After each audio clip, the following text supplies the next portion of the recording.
What's up folks, Mike for CMCC Builds here with a short one, a bit of an addendum to the Caleb video.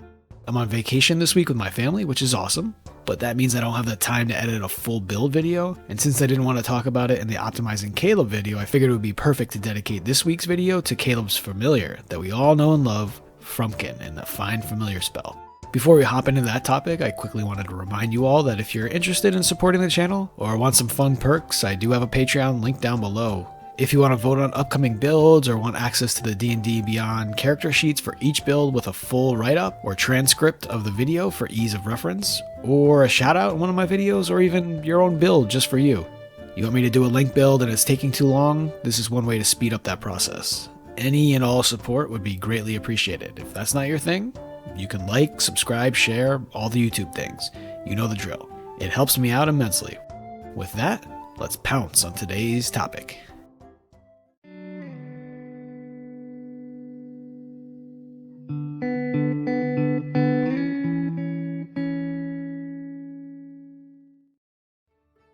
Here's a quick look at the Find Familiar spell. I'm not going to go into detail on the ins and outs of the spell and all of its intricacies, but I will highlight how Liam, as Caleb, used the spell and what I would have done differently.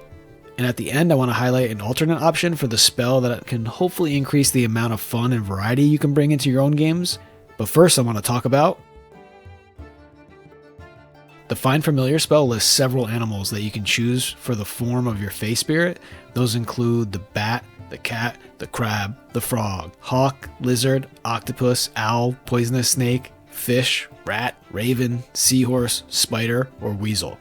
Now, each creature has its own unique stats and abilities, which may prove useful in very specific situations. For example, if you're in an underwater campaign, an octopus with its swim speed and underwater camouflage ability is going to be much more useful than, say, a spider.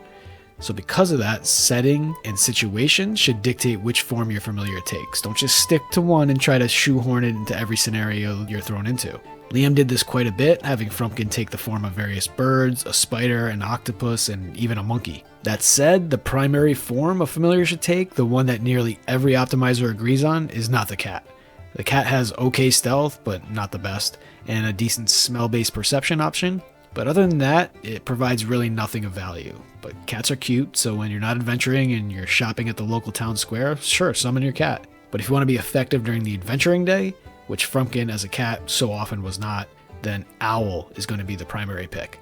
Why Owl? Well, it offers a lot. First, it can fly, and with a 60-foot fly speed, it can fly fast. Second, it is quite perceptive.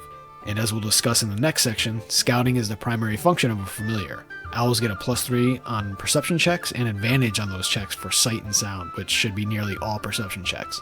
And we're not done. It has dark vision, but not the normal 60 feet. It has it out to 120 feet, which is awesome. And finally, it has flyby, which allows the owl to zoom into an enemy's reach and back out without provoking opportunity attacks. This is so important for a creature with only an 11 armor class and 1 hit point. Again, the owl isn't the best option in every single situation you will face, but in general, it is without a doubt the best option available. We're of course ignoring the Find Familiar options for warlocks through the Pact of the Chain. That's beyond the scope of this video. The primary use of the familiar is probably going to be scouting, which is why stealth, movement, and perception are so important for your familiar choice. I don't have much to add, as Liam often used Frumpkin for this purpose, and although Frumpkin was often useless because he was a cat, it was still a good idea for Frumpkin to be used in this way. Just one note, the limit of your telepathic connection is only 100 feet, so anything beyond that will sever your connection. Whether or not you can continue to see through your familiar's eyes beyond that point will probably be up to your DM.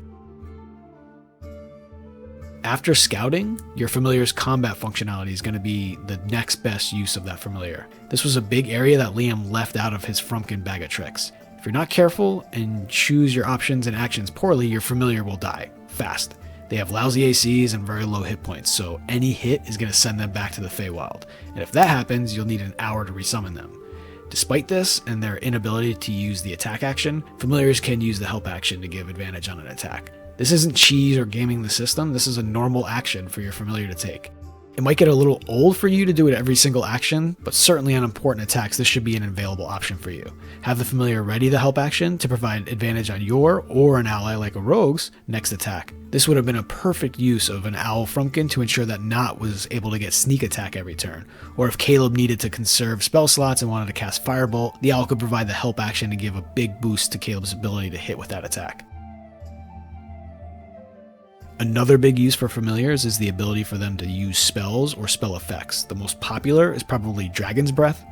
You imbue your familiar with the power to spew magical energy from its mouth, and that familiar can then use its action to exhale energy in a 15-foot cone for 3d6 damage. That's the familiar's action, not yours. So it doesn't use any of your action economy to do this. Caleb would have cast this on Frumpkin and had him engulf a bunch of enemies in lightning or poison, or most likely flames, and still had his action and bonus action to cast any number of spells. The thing is, doing it this way, Caleb would have still had to maintain concentration on the spell, which limits what he could do in terms of spell casting on subsequent turns. Because of that, some people like to give their familiars magic items, one of the best being a ring of spell storing that can contain concentration spells like Web.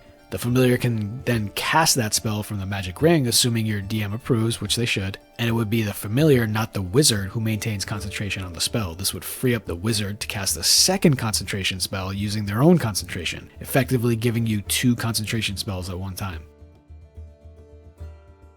And finally, familiars can be used to deliver touch spells. Some spells this works really well with, but often require multiclassing to get, usually through Artificer or Cleric, are Cure Wounds, Guidance, Death Ward, Freedom of Movement, Lesser and Greater Restoration, Revivify, all the various protection spells. It's better to use this ability on allies than enemies because the familiar needs to be next to the enemy at the time you cast the spell. Familiars move on their own turn, not on yours, so the chances of this being the case are not particularly good. Most enemies will end up moving or just killing the familiar. Something like Light, to have the familiar dive into a dark tunnel and deliver the touch spell to light the area, works really well. Dark Vision, the invisibility spells, Fly or Remove Curse, along with the aforementioned protection spells, would all be fine options for Caleb to use, depending on the situation. Because there exists such a huge disparity in power level between animal choices for this spell, gameplay tends to be inundated with a glut of owl familiars, which can be boring, repetitive, or even annoying over time. It's like, oh, you're a wizard? Where's your owl? Variety and choice are part of what makes this game so amazing, and when power level is so clearly skewed in one direction, that actually eliminates player choice. So what I wanted to do here was illustrate one option to add that fun variety back. This comes from the Forge Concordance, a West Marches style Discord server. If you're not familiar with West Marches gameplay, it's basically a series of one-shots played with as many players and DMs as you want that all tie into a larger living world. You have a single character that progresses as they would in any other campaign, so you're not jumping from character to character. That's where I play my D&D now, which allows me to find a game whenever I have a free minute, which with a full-time job, a family, and this channel is definitely scarce. If you want to catch a game with me, that's the place to do it, by the way. But because they have so many players and see so many wizards with owl familiars, they've implemented these changes and new abilities to the familiar options to help level the playing field and increase the functional choices a character can make. The familiars still get all their usual abilities from the Find Familiar spell. The creatures use the owl's stat block. The following abilities replace the owl's flyby ability or keeps it depending on the creature. The bonuses are given to the familiar's owner passively, so you as the player are given a buff by having some of the formerly weaker familiar options. I'm not going to read through them all, but feel free to pause the video and check them out at your leisure. I'll wait. So you can see a ton of cool options that make the selection process much more difficult because there is no clear-cut best option. You want to change your familiar depending on what you need for that moment. And what's your go-to familiar? Who knows? That depends on any number of details about you, your table, and your character. That's it for this week. See you here next time. Thanks, folks.